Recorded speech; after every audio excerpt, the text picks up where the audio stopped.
오늘 새 말씀 보시겠습니다. 사무엘하 3장 1절로 21절까지 말씀 교독하시겠습니다.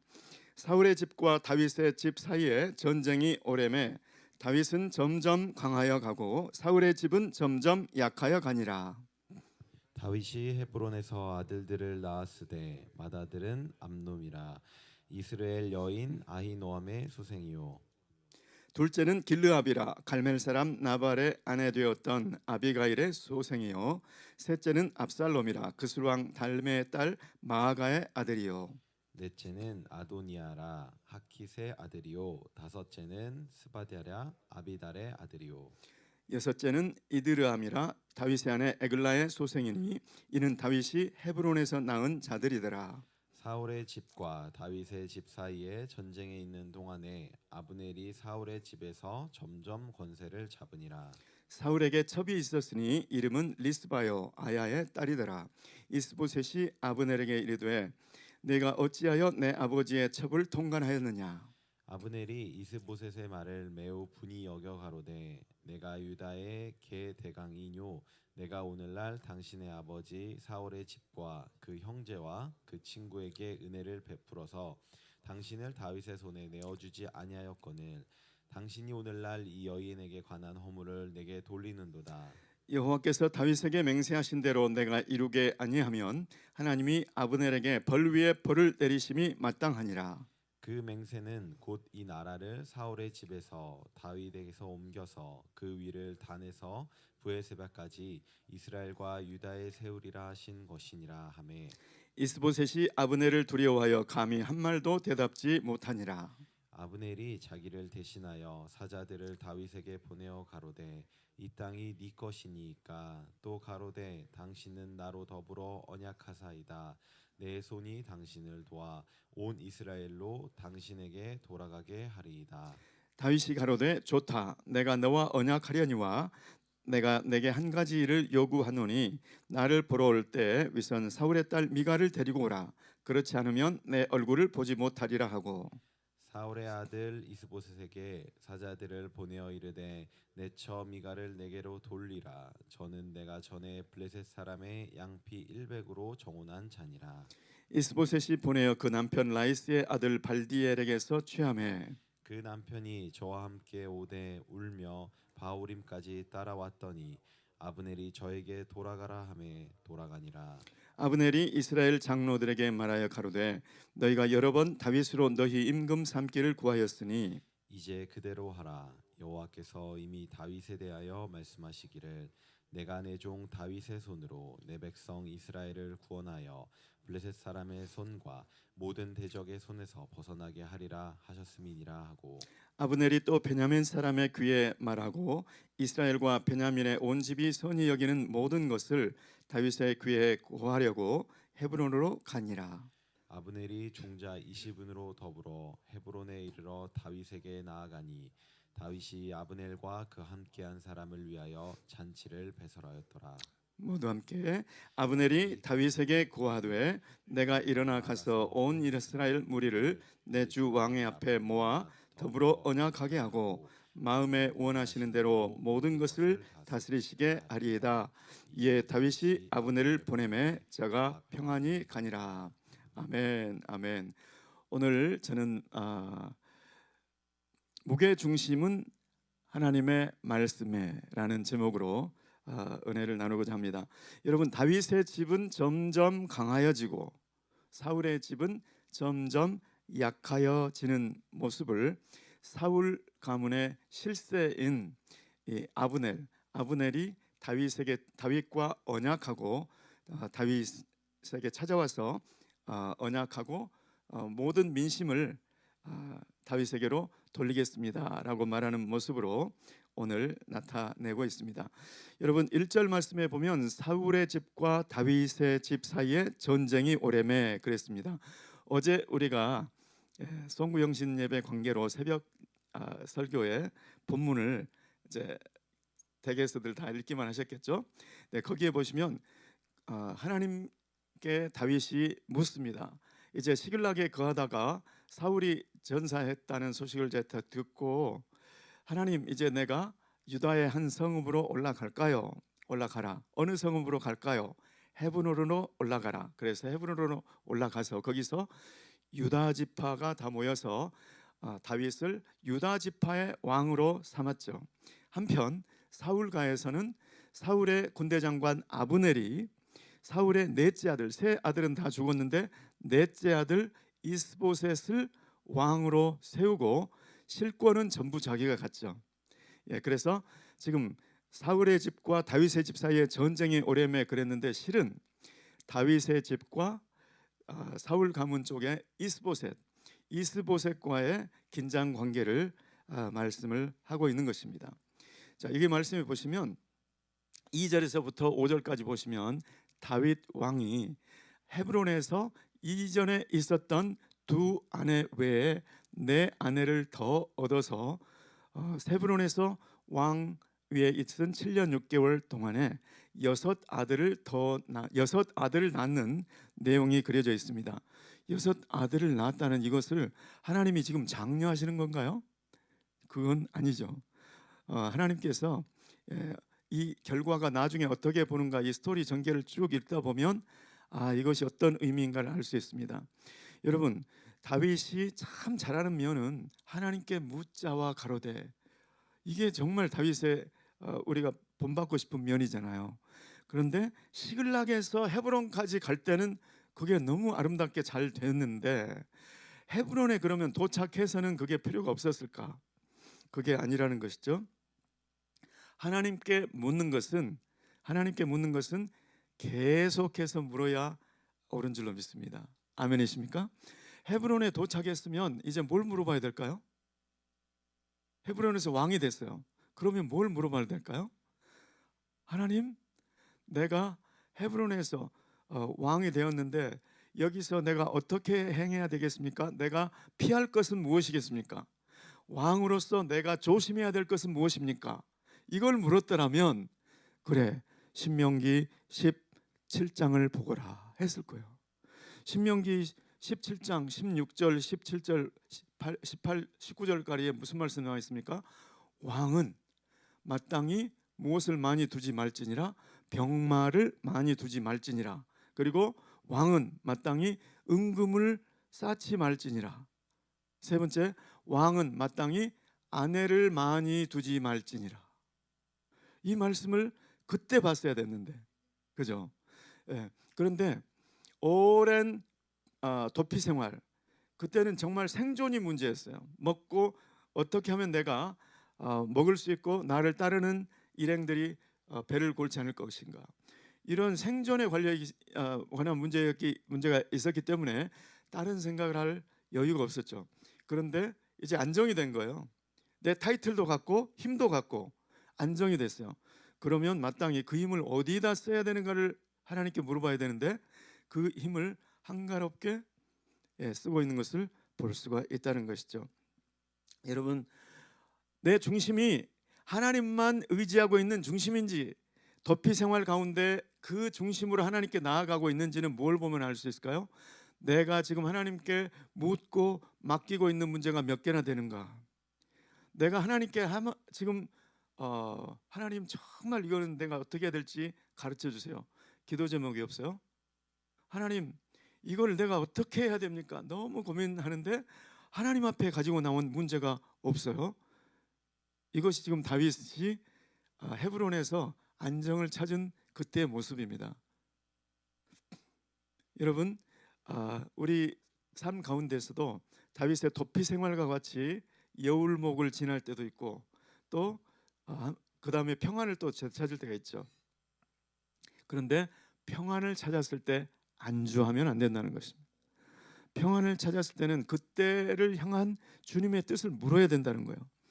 다윗이 이렇게 여러 아내를 갖고 여러 자녀를 갖게 된 대가를 혹독하게 치르는 것을 나중에 볼 수가 있습니다.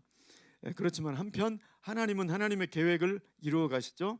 하나님의 계획은 내가 다윗의 집 이새의 집에서 한 왕을 보았느니라. 기억나세요, 여러분? 한 왕을 예선하였느니라. 한 왕을 택하였느니라. 하나님께서 사울이 왕 되는 것을 거절하고 사울의 그것을 그 이웃에게 주었다고 했던 그 이웃이 바로 다윗이잖아요. 하나님께서는 그 일을 착착 진행시켜 나가십니다. 그런데 그 일을 진행하는 과정에서 하나님 유다에 있는 한 인물을 사용하는 것이 아니고 유다에 있는 용맹한 장수 요압에게 갑자기 놀라운 능력을 더해 가지고 사울 일가를 가서 초토화시키는 그런 일이 아니고, 여기 이 말씀에 보시면 사울 가문의 한 불화를 통해서, 그러니까 하나님의 뜻을 대적하는 사울 가문 이스보셋, 하나님의 뜻을 대적하는 자의 대적하는 자의 대적과의 그 관계를 활용해서 하나님의 뜻이 펼쳐지고 있는 것을 볼 수 있습니다. 여러분, 고대에는 왕의 왕의 부인이나 왕의 첩을 통관하는 이것은 상징적인 의미를 가지고 그냥 도덕적인 이런 문제가 아니었어요. 그것은 저 왕권을 정면 도전한다 이런 뜻이었어요. 그래서 나중에 보시면 알겠지만 압살롬이 다윗을 반역할 때 아히도벨이라는 모략가가 다윗의 첩 10명이 남아 있는데 그 첩들과 통관하세요 이런 전략을 내는 게 그런 이유입니다. 백성들이 보기에 이제 다윗과 압살롬은 완전히 다른 정권이다 이거를 보여주기 위해서, 압살롬이 내가 이제부터는 왕이다 이거를 보여주기 위해서 하는 행동이었어요. 그러니까 지금 아브넬이 사울의 첩 리스바를 통관한 사건은 그냥 아브넬이 미인을 구해서가 아니라는 거예요. 아브넬이 이제는 그동안에 허수아비 정권으로 세워놨던 이스보셋, 이제는 이스보셋 무시하고 내가 정권 갖겠다 그런 뜻이라는 거죠. 그럴 때 네가 어찌 내 아버지의 첩과 통관했느냐 이 말을 하니까 내가 유다의 대강이냐, 내가 친유다 세력의 우두머리라도 된다는 것이냐, 네가 그렇게 나를 본다면 나는 하나님께서 이미 말하였던 그 뜻대로 여호와께서 다윗에게 맹세하신 대로 내가 이루게 하지 아니하면 하나님이 내게 벌 위에 벌을 내리시림이 마땅하다 이렇게 정면으로 도전을 하고 그로부터 실제적으로 그 일을 추진하는 것을 볼 수 있습니다. 여러분, 하나님의 일을, 하나님의 말씀을 이루실 때 하나님은 하나님의 영에, 하나님의 신에, 하나님의 마음에 감동된 자들을 쓰시는 것이 원칙이죠. 보통 그렇게 하시죠. 그렇지만 하나님의 뜻을 대적하는 자, 또 하나님의 뜻을 대적하는 자의 친구, 대적하는 자의 원수, 이런 사람들도 하나님께서 얼마든지 활용하시는 것을 볼 수가 있습니다. 이 말씀은, 하나님의 말씀은 어떤 환경 속에서도 반드시 이루어진다는 거예요. 여러분, 하나님의 뜻을 대적하는 자 그 상태로 쓰시기도 하시고, 그 대적하는 자와 또 대적을 붙여서 쓰시기도 하시고, 그 대적하는 자를 회심시켜서 사용하시기도 하십니다. 여러분, 지금 대한민국에 이 상황이 참 어지럽습니다. 정치적으로 뿐만이 아니고 영적으로 굉장히 지금 거센 물결, 그러니까 여울목, 아주 평온한 강물, 잔잔한 강물이 아니고 그냥 막 여울을 지금 통과하고 있는 거예요. 그런데 대한민국에는 하나님께서 이정훈 교수님이라는 분을 하나님께서 특별하게 회심시켜서 사용하는 케이스예요. 이 이정훈 박사님은 종교자유정책연구소라는 곳의 연구원이었어요. 거기서 자기가 맡은 일이 무엇이었냐? 대한민국의 기독교를 초토화시킬 그 법안을 기획하는 그런 일을 맡았어요. 그래서 실제적으로 이분이 2005년 2008년 이전에 공무개혁법안이라는 법안을 이분이 제안을 했어요. 그런데 그 공무개혁법안이 그대로 만일에 통과가 됐더라면 대한민국의 모든 공공분야에서 전도하면 그것으로 인해서 처벌할 수 있도록 만들어진 정말 기가 막힌 법안이었어요. 그런데 이분을 하나님께서 어느 날 사도 바울과 같이 만나 주셔가지고 이분이 완전히 뒤집어진 거예요. 그래가지고 이분이 그 종교 공무개혁법안, 공무개혁법안이 통과되기 직전에 불교연합회 이분이 찾아갑니다. 불교연합회 이분이 불교 출신이에요. 불교연합회 찾아가서 이 법안은 위헌이다, 위헌. 이거는 통과되면 이거는 헌법에 맞지 않다는 것을 목숨을 걸고 이분이 가서 거기서 그거를 외치고 그거를 저지했습니다. 회심 안 했다라면 자기가 제안했던 그 세 개의 법안, 그러니까 공무개혁 법안은 일종의 종교 차별 금지 뭐 이런 탈을 쓰고 나갔던 거예요. 이런 일이 지금 대한민국에서 이루어지고 있는 거예요. 그런데 가만 놔두면 큰일 나게 생긴 거죠. 그러니까 하나님이 이분을 완전히 회심시켜서 지금은 대한민국 기독교계를 사도 바울처럼 방어하고 있는 분이 됐어요. 아무튼 하나님께서 대한민국을 선교 국가로 쓰시겠다 이렇게 하나님께서 결심하시면 하나님께서 인물들을 회심시키셔서 사용하시기도 하시고 또 하나님의 기독교를 대적하는 사람을 그 위치에서도 그냥 쓰실 수 있다는 것.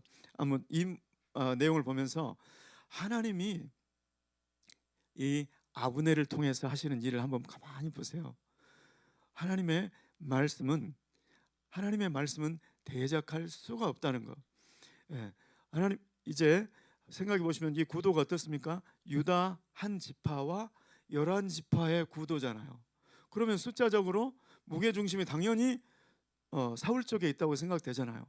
그런데 역사의 흐름은 다윗, 유다 지파 안에 있는 다윗 이 한 사람, 여기에 하나님께서 마치 무게 중심이 이쪽에 있는 것처럼 다 쏠리게 만들잖아요.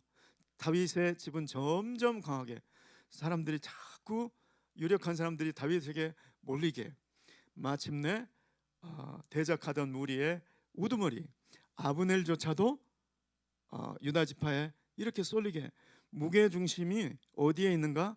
하나님의 말씀이 있는 곳이 무게 중심입니다. 아멘이십니까?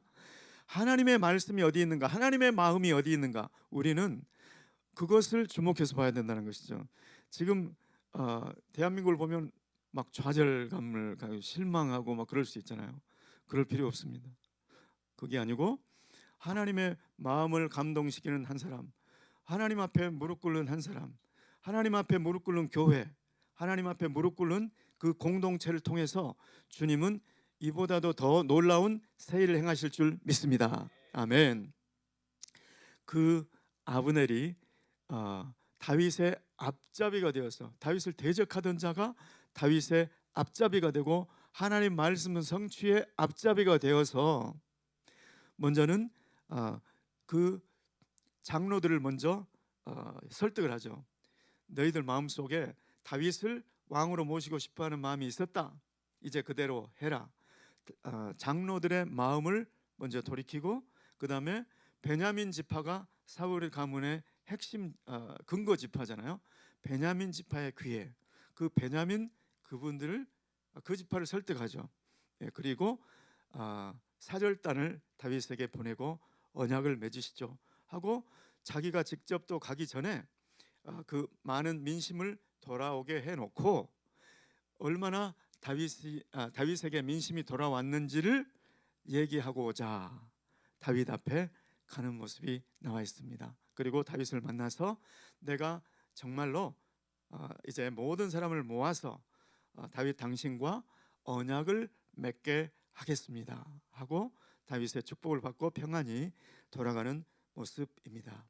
여러분 오늘 이 갈라진 민심 한 지파 대 11지파로 쫙 메꿔질 수 없을 것 같은 민심, 그것도 한 해, 두 해, 오랜 날수가 지난 이 상황 속에서도 하나님은 그 대적자의 안에서 일어나는 불화를 통해서도 다윗이 왕 되는 길을 예비하시는 모습, 하나님의 말씀이 얼마나 신실한지를 볼 수 있습니다. 다윗이 왕위에 오르는 것을 방해하는 그 목소리, 방해하는 그것을 하나님의 말씀이 그것을 허물어 버리고 다윗을 왕으로 모시는 것을 환영하게 만들죠. 아까 이스보셋이 했던 말, 여호와께서 다윗에게 맹세하신 대로 내게 이루게 아니하면 하나님이 아브넬에게 벌 위에 벌을 내리심이 마땅하니라. 하나님이 다윗에게 맹세하신 대로 하나님이 다윗을 왕 삼으시겠다고 했던 그 일이 이루는 것을 내가 그대로 돕지 아니하면, 그대로 행케하지 아니하면 하나님께서 나 위에 벌을 내리십시오. 이런 고백.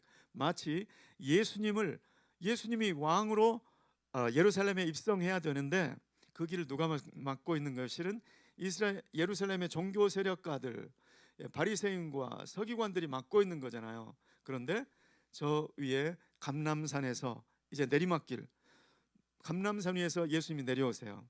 그 내리막길을 내려오는데 제자들이 찬송하리로다 주의 이름으로 오시는 이여, 이렇게 말을 하니까 그 옆에 있던 종교 세력가들이 따지잖아요. 예수님께 저 제자들이 하는 말을 못하게 막으십시오.